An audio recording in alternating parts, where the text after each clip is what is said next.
El día de hoy les vamos a hablar sobre dos temas muy importantes en la actualidad, ciudadanía y democracia. Son dos conceptos centrales en el pensamiento político de nuestro tiempo. El sentido común dominante nos indica que sin democracia no puede haber ciudadanía. Ciudadanía es un concepto complejo ya que está constituido de manera diferente en cada país. En los años 90, el concepto de ciudadanía adquirió centralidad debido a los cambios en el orden político mundial, entre ellos la caída del socialismo real, el neoliberalismo como una de las nuevas formas de la globalización, la reducción de los derechos sociales, el aumento de la desigualdad y un hecho muy relevante es la tercera ola de la democracia y por último las migraciones masivas. Democracia es un concepto minimalista en donde todos los ciudadanos de un país podemos tener la capacidad de elegir a nuestros gobernantes.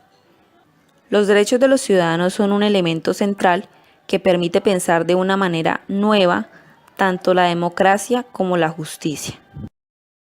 Entre los efectos más relevantes de la globalización podemos destacar la migración masiva, la cual se da a finales del siglo XX y principios del XXI. Entrando en contexto, a fines del siglo XIX, colonizar territorios en América, todos los países del área tenían una frontera por conquistar.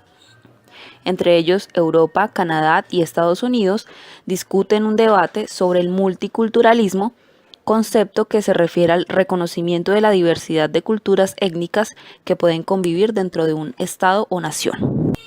Pero a su vez, las minorías étnicas eran desplazadas de los derechos como ciudadanos. Otro concepto importante es el movimiento feminista. La idea de ciudadanía ha sido históricamente excluyente, pues las mujeres carecieron de derechos políticos casi de cualquier otro derecho, hasta hace muy poco tiempo y aún padecen diferentes formas de exclusión. Entre otras categorías excluyentes culturalmente, tenemos también negros, indios, pobres y homosexuales, las cuales van creciendo exponencialmente por el autoritarismo social. La ONU ampara entidades internacionales y agencias multilaterales para que constituyan foros de discusión donde se han creado convenios, acuerdos y resoluciones en donde se busca definir, proteger y promover los derechos humanos. El concepto de ciudadanía se ha desarrollado en dos vertientes principales: la sociología política, que se pregunta sobre el origen histórico del estatuto del ciudadano, por su evolución y desarrollo y los derechos que lo constituyen, es decir, es la relación que hay entre individuos y Estado. En la filosofía política se cuestiona sobre el carácter y el sentido de la ciudadanía, también sobre el significado de ser ciudadano, sobre las relaciones que debe haber entre individuos y Estado y sobre las relaciones que entre ciudadanía y democracia. La ciudadanía desde la sociología política se divide en 4 dimensiones.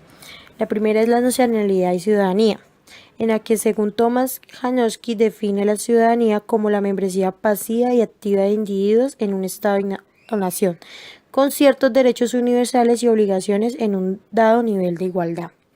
La segunda dimensión son los derechos de ciudadanía. Según Marshall, los derechos de ciudadanía se desarrollan en 3 dimensiones sucesivas: civil, política y social. En derechos civiles se busca la protección de la seguridad del ciudadano y le permiten ser autónomos respecto del Estado. Consideran al individuo como un sujeto competente y capaz de tomar decisiones y de reconocer sus intereses y preferencias. Derechos políticos se refiere a la capacidad de estos sujetos para elegir a quienes han de gobernarlo. Y los derechos sociales garantizan las condiciones mínimas de supervivencia y dignidad para todos los miembros de una comunidad en condiciones de igualdad. Se dice también que sus derechos sociales, los más principales, son la educación y salud, pero con el tiempo se han agregado otros que han sido importantes para los ciudadanos. La tercera dimensión es el alcance de los derechos. En el campo de los derechos sociales, el informe reconoce que las bases legales en las constituciones y legislaciones secundarias de estos derechos no son muy claras y que los instrumentos internacionales que la desarrollan son aún relativamente débiles y vagos. Pero 2 dimensiones fundamentales son establecidas: las necesidades básicas, que la conforman salud y educación, y la integración social, que son empleo, pobreza y desigualdad. Si bien los derechos a la educación y a la salud están presentes en la mayoría de las constituciones de América Latina, lo cierto es que no son universales.